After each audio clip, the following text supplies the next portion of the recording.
Bienvenue sur le Courrier du Cœur. Je suis Tina Carr, votre hôte, votre coach et confidente. Le Courrier du Cœur, c'est votre podcast pour mieux comprendre les relations interpersonnelles, les dynamiques amoureuses et les rapports entre hommes et femmes. Je parle ici de tout, sans tabou. C'est parti.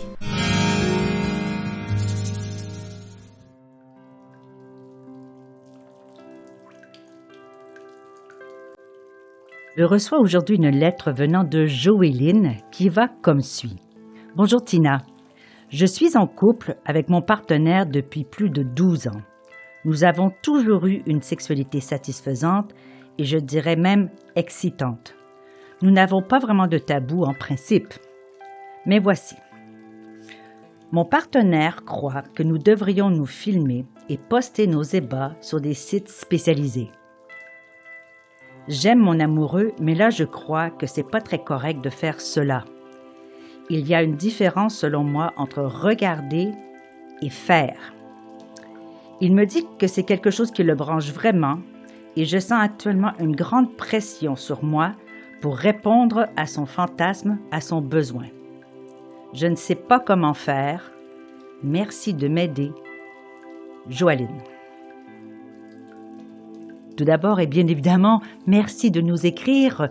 Comme toujours, vos courriels, vos lettres nous aident toujours à décortiquer un peu les relations de couple, voir un peu comment ça se passe et qu'est-ce qu'on peut apporter comme solution, comme outil, comme conseil par rapport à tout ceci.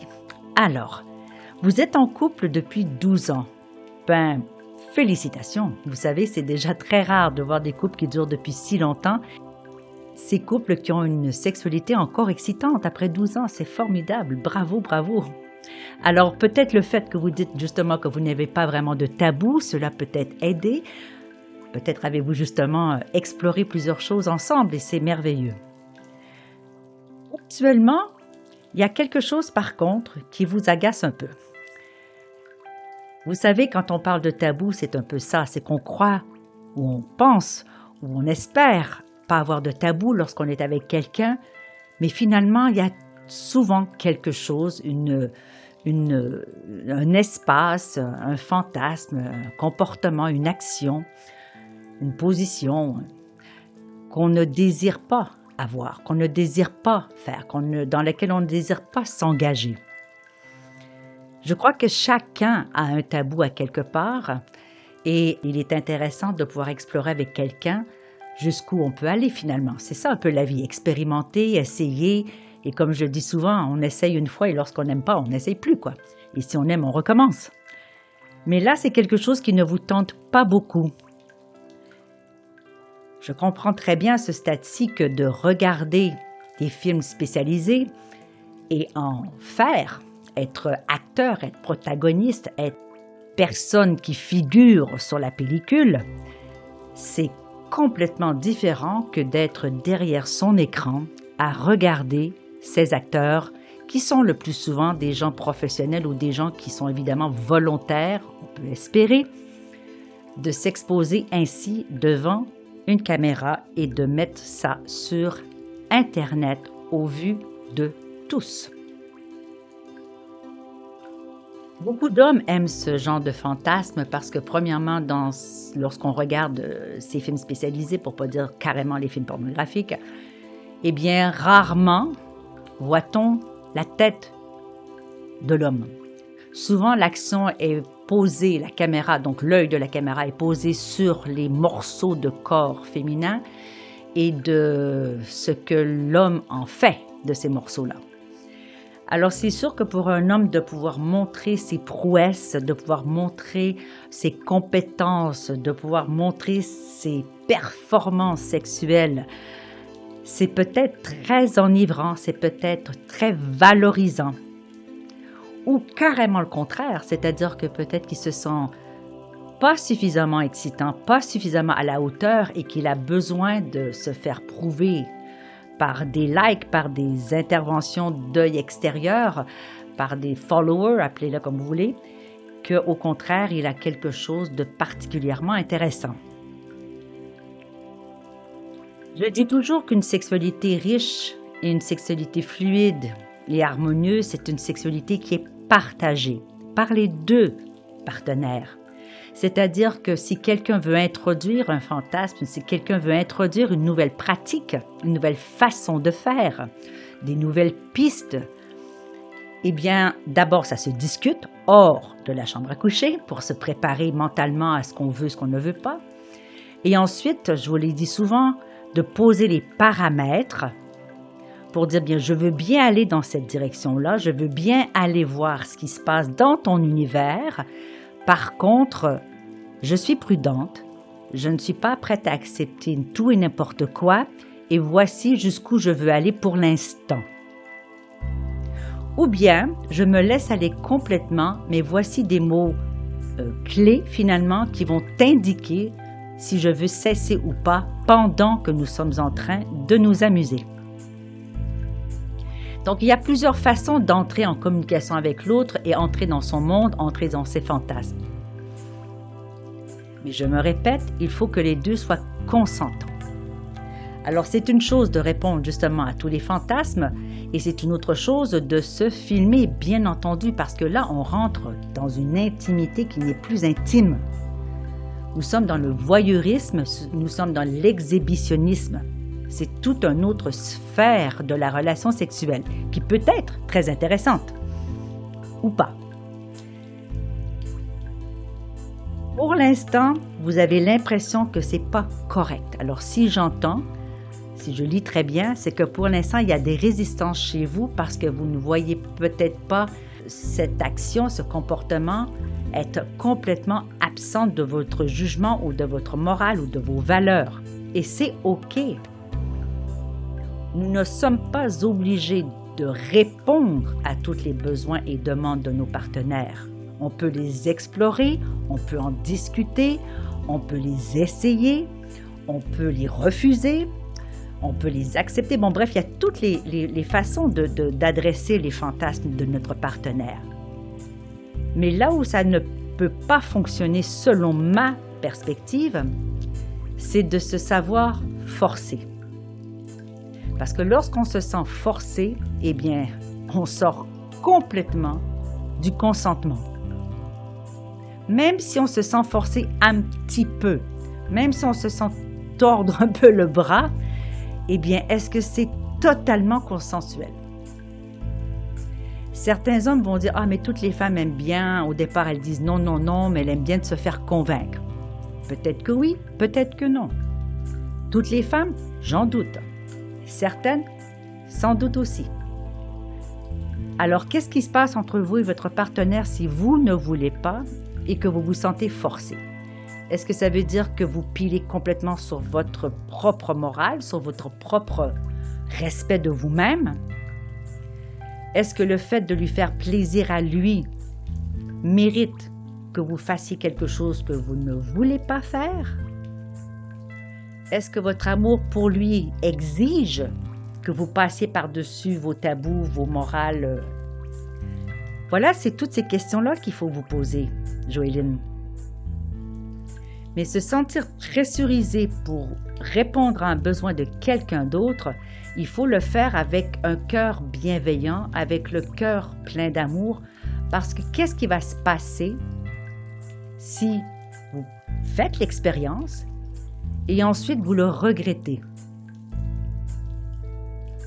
Si la vidéo reste dans la caméra et que vous faites simplement la partager avec vous, entre vous ou avec vos amis, rendu là, c'est pas le souci. C'est votre choix, vous savez à qui vous voulez le montrer. La problématique de se filmer et de mettre ça sur un site spécialisé, c'est que vous perdez totalement le contrôle de ce contenu. Et ça, peu de gens le savent. On pense que c'est parce que c'est notre profil, parce que c'est notre compte, que personne ne va voler le contenu. Et c'est là qu'il y a la grande naïveté de croire que nous avons la pleine possession de notre contenu et de notre identité et de notre confidentialité sur Internet. À partir du moment où vous mettez quelque chose sur Internet, les chances que ce contenu-là soit repris par quelqu'un sont existantes. Vous n'avez aucun contrôle sur ce qui se passe sur Internet. Donc, si vous mettez une vidéo sur Internet, il faut vous attendre à ce qu'elle tombe un jour ou l'autre sous le regard de quelqu'un que vous ne voudriez pas qui voit votre vidéo. Alors là, c'est à vous de prendre une décision. À moins que vous décidiez de faire cette vidéo-là dans des conditions de restriction, finalement, d'identité qui soient vraiment présentes, c'est-à-dire que vous soyez tous les deux cagoulés ou que le film se fasse de façon très particulièrement orientée en dessous de vos visages. Pourquoi pas? Il est là encore le paramètre à identifier avec votre partenaire. Si vous décidez de répondre à ce besoin, dans quelles conditions, chère Joëline, voulez-vous le faire? Dans quelles conditions acceptez-vous de jouer le jeu? Les yeux bandés, cagoulés, la caméra basse, ou carrément l'exposition 100% totale. C'est à vous de voir. Mais je ne sais pas vraiment si vous avez envie que dans 5 ans, 10 ans, 20 ans, 3 ans, 2 mois, j'en sais rien, que quelqu'un vous croise dans la rue puis vous dise « Ah, j'ai vu ta vidéo ». Je ne sais pas. C'est à vous de vous poser la question, Joëline. Si déjà votre première réaction, c'est de dire « Je ne crois pas que c'est correct de faire cela », c'est de voir peut-être qu'est-ce qui n'est pas correct à vos yeux. Est-ce que c'est de faire la porno? Est-ce que c'est de l'exposer? Est-ce que c'est de répondre à son besoin? Qu'est-ce qui n'est pas correct pour vous? Et à partir de cette réponse-là, vous allez pouvoir voir avec votre partenaire dans quelles conditions ceci est possible ou pas, Joëline. Mais moi, j'aimerais vous rappeler à vous et rappeler à nos auditeurs, nos auditrices, particulièrement à nos auditrices. La demande pour faire des choses qui souvent dépassent tout entendement provient de votre partenaire, peut-être, sans doute, mais elle provient surtout de ce que votre partenaire a pu voir sur Internet et peut-être auquel il n'avait jamais, mais jamais pensé. La pornographie nourrit l'imaginaire des hommes et des femmes afin de ratisser toujours des clients et des nouveaux clients payants.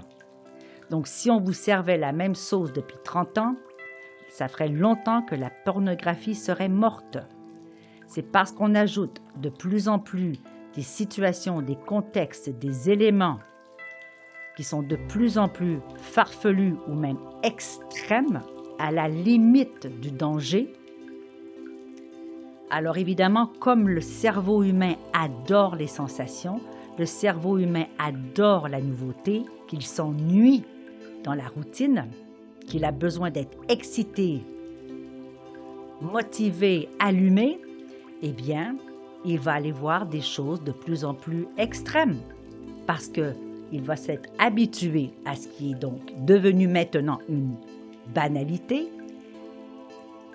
alors qu'elle n'était pas une banalité il y a 2 mois ou 3 mois ou 4 ans, mais maintenant elle est devenue une banalité dans votre relation, dans vos ébats, dans la réception visuelle de ce que vous regardez. Donc, l'humain va aller voir autre chose.